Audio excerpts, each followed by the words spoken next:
Bonjour, je vous invite à m'accompagner pour explorer le littoral rocheux de Vallée-Grande-Ré, pour aller là où mon pifomètre me dit d'aller voir. Bon, le port de Vueltas, ça, tout le monde peut le faire et c'est vraiment à voir parce que regardez cette grande raie, elle est différente de celle que je vous ai montrée dans le reportage précédent. Il y a beaucoup de poissons à voir à partir du quai de Vueltas. À cet endroit, eh bien, des touristes et des locaux jettent du pain aux poissons, donc ça attire les petits poissons, les moyens poissons et les grands poissons. Les falaises de Vueltas sont verticales sur plusieurs centaines de mètres et donc il y a des chutes de pierre.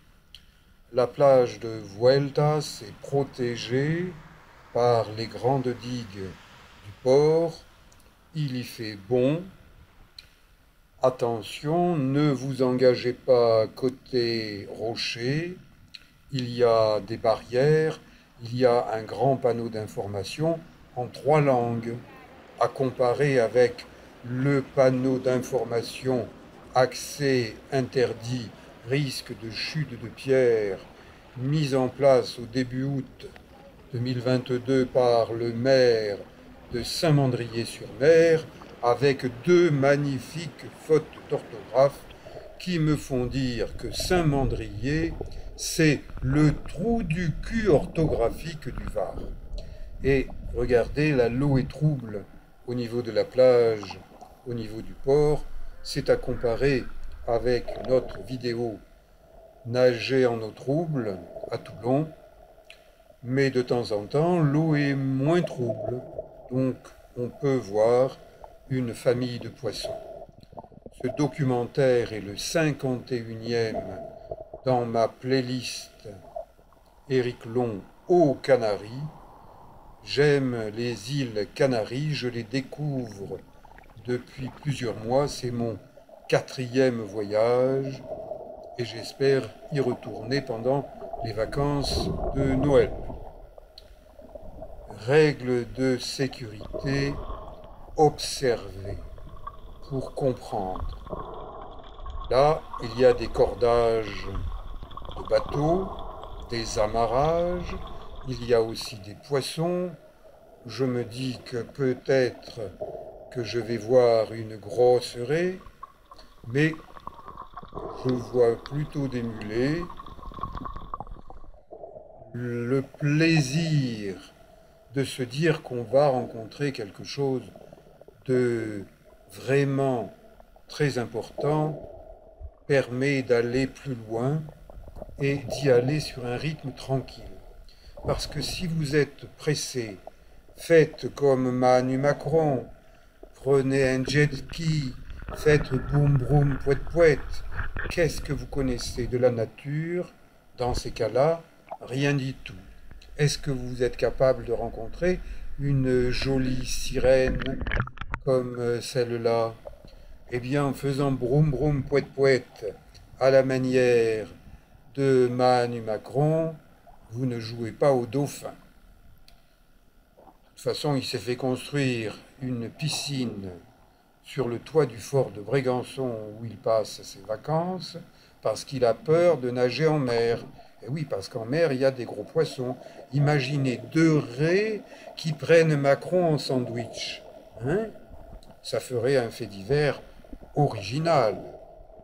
Changement de président. Bon, je ne me prends pas au sérieux. Je tourne en amateur, je monte en amateur et je parle en amateur. Si j'étais quelqu'un motus et bouche cousue, je ne dirais rien. Je me donne un temps de nage d'environ 1 heure parce que l'eau est un peu fraîche, c'est l'océan Atlantique. Je me souviens de la télévision lorsque j'étais jeune. des carnets de l'aventure, une superbe émission que tous les amateurs d'aventure et de nature regardaient. Présentateur Pierre-François Desgeorges. Si vous êtes un jeune de mon âge, ça devrait vous parler. Si vous êtes un petit jeune, bien comme je ne regarde plus la télévision, il y a trop de pubs, et ben je ne sais pas s'il y a des émissions d'aventure pour les jeunes, pour les moins jeunes. Et mes vidéos amateurs, toutes modestes, peuvent quand même donner une certaine envie d'aventure à des gens, qu'ils soient jeunes ou moins jeunes. Vous savez que YouTube de temps en temps me censure. Dès que je montre mes fesses, eh bien je suis censuré. Résultat, mes vidéos ne sont pas à la portée des moins de 18 ans. Comme si mes fesses choquaient les moins de 18 ans ou les plus de 18 ans.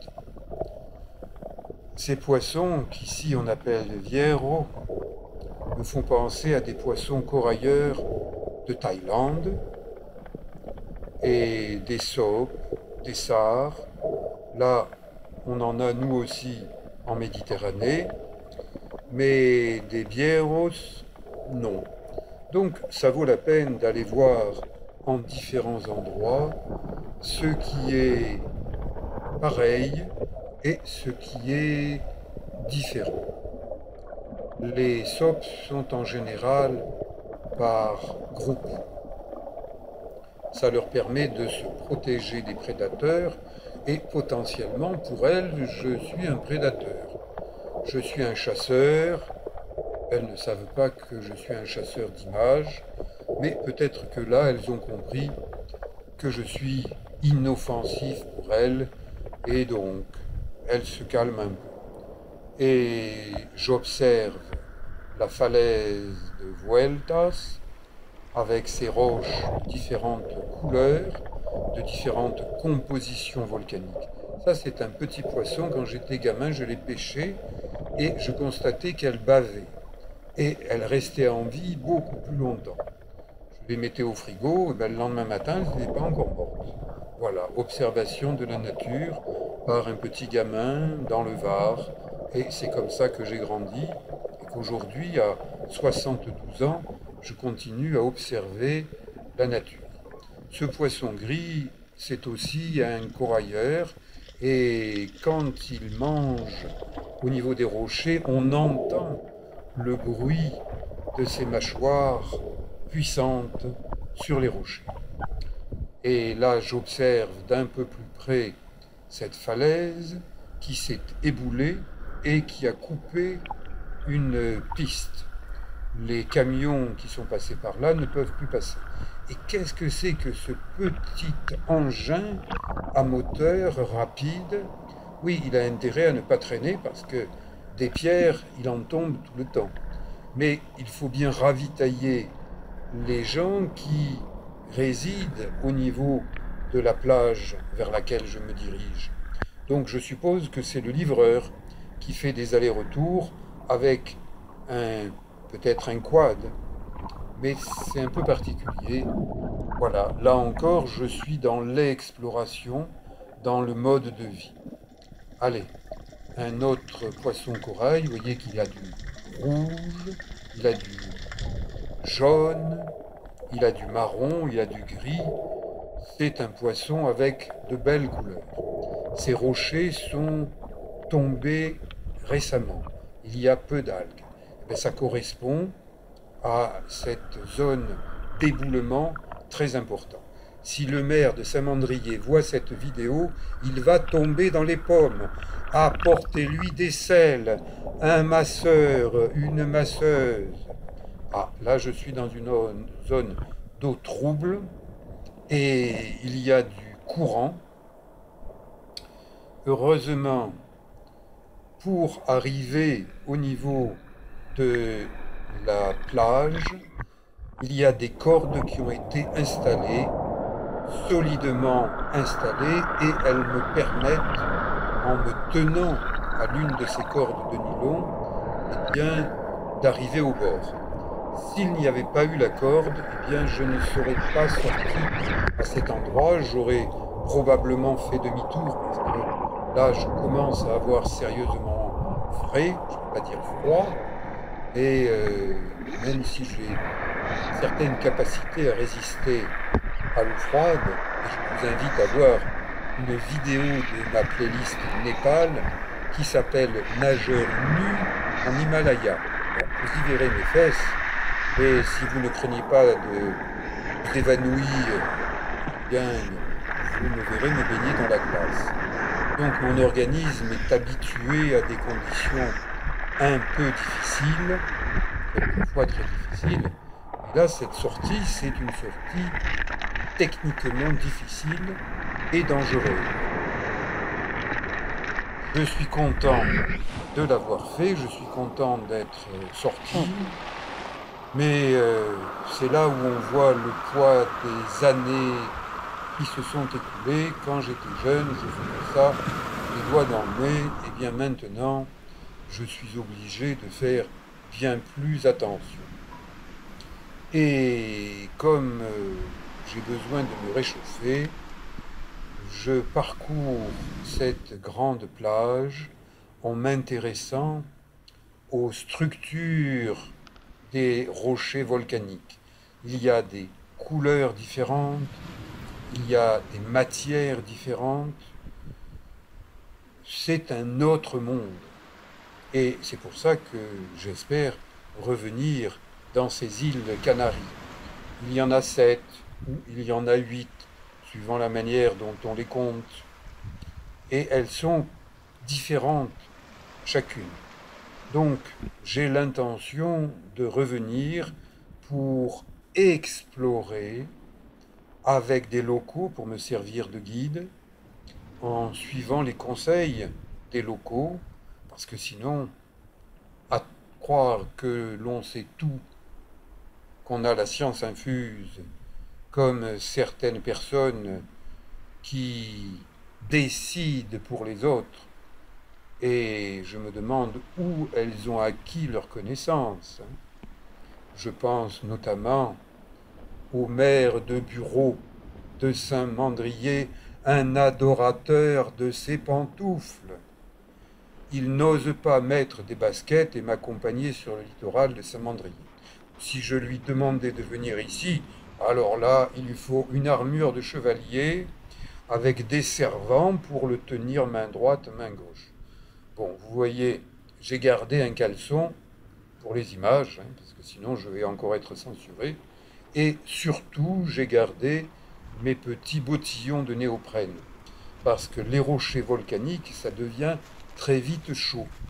Et là, la plage que j'ai repérée et où j'ai envie d'aller, elle est environ à 1 kilomètre. Donc 1 kilomètre de marche sur des rochers volcaniques, même en septembre, c'est chaud, dans plusieurs sens du terme.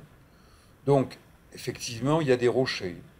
Il y a des rochers en déséquilibre. Et si vous mettez le pied sur un rocher qui roule, vous risquez de tomber. Bon, d'accord, il y a une certaine prise de risque à faire cela. Et quand je regarde ce qui est au-dessus de moi et qui pourrait me tomber sur la tête, eh bien oui, je calcule les risques. Je ne suis pas fou, je ne suis pas fada comme on dit dans le Midi, mais je ne suis pas un trouillard de bureau comme certains dont je vous ai déjà parlé et dont je vous parlerai encore, parce que tant que le panneau accès interdit, risque de chute de pierre avec ses fautes d'orthographe ne sera pas enlevé à Saint-Mandrier, je continuerai à vous parler des gens qui décident dans leur bureau. Il doit être un peu gâteux sur les bords, même s'il est un peu plus jeune que moi, le maire de Saint-Mandrier. Je sens qu'un de ces quatre, il va m'envoyer ses sbires, parce que lui, il ne bouge pas, il ne sort pas de son bureau. Moi, eh bien, j'ai besoin de bouger, parce que la nature est grande, et parce que la nature impose parfois de prendre certains risques pour mieux la comprendre. Regardez ces rochers volcaniques, avec deux couleurs, deux matériaux, eh bien, je viens dans les îles Canaries pour apprendre en pratique et avec des spécialistes, accompagnateurs en montagne, guides de montagne. Ce sont eux qui m'apprennent un certain nombre de choses. Et ensuite, eh bien, en les adaptant, je peux vous commenter mes images. Là, j'arrive au niveau d'un petit cap rocheux. Il y a la mer qui bouge. J'analyse le terrain, la situation avant de décider quoi faire ou quoi ne pas faire. Et finalement, je fais. Et je vois qu'il y a des gens qui sont passés par là, qui ont laissé des peintures rupestres. Bon, il paraît que ça a une vingtaine d'années et que quand il fait beau, des gens viennent camper sur cette petite plage, mais il ne faut pas qu'il y ait de grosses vagues. Peinture sur ces rochers, je reviendrai et je vous les montrerai plus en détail, car ça mérite un documentaire complet. Certaines peintures sont presque effacées, mais ça m'intéresse beaucoup, l'art pariétal. Il y a une plage de sable. Là, on peut aborder en nageant, à condition d'être bon nageur, parce qu'il y a environ 2 kilomètres entre cette plage et le port de Vueltas. Donc, si vous êtes un barboteur, restez au niveau d'une plage pour barboter, ne venez pas aussi loin. Et même sur cette plage, regardez les vagues qui arrivent dans un sens et d'autres vagues dans l'autre sens. Si vous sortez au mauvais endroit, vous risquez de ne pas sortir. Risque de noyade important. Je vous en parle en tant qu'ancien maître nageur sauveteur, c'est-à-dire quelqu'un qui analyse les risques en matière de nage, en matière de natation. Les cailloux sont d'un côté, mais une prochaine fois, ils peuvent être d'un autre côté. Ça y est, pour moi, c'est l'heure du retour. Je fais le chemin inverse. Les rochers sont encore plus chauds. Et heureusement que j'ai des bottillons. Une histoire de pied. Et sur la plage, eh bien, je rencontre Dame Sirène qui bouge les pieds. Vous voyez, c'est un signe. Elle est en vie. C'est le moment de faire connaissance. Bon, et puis ensuite, eh bien, il faut quand même que je rentre vers le port de Vueltas, vers Gran Rey. Je vous invite à suivre les autres documentaires vidéo de ces vacances aux îles Canaries. Merci.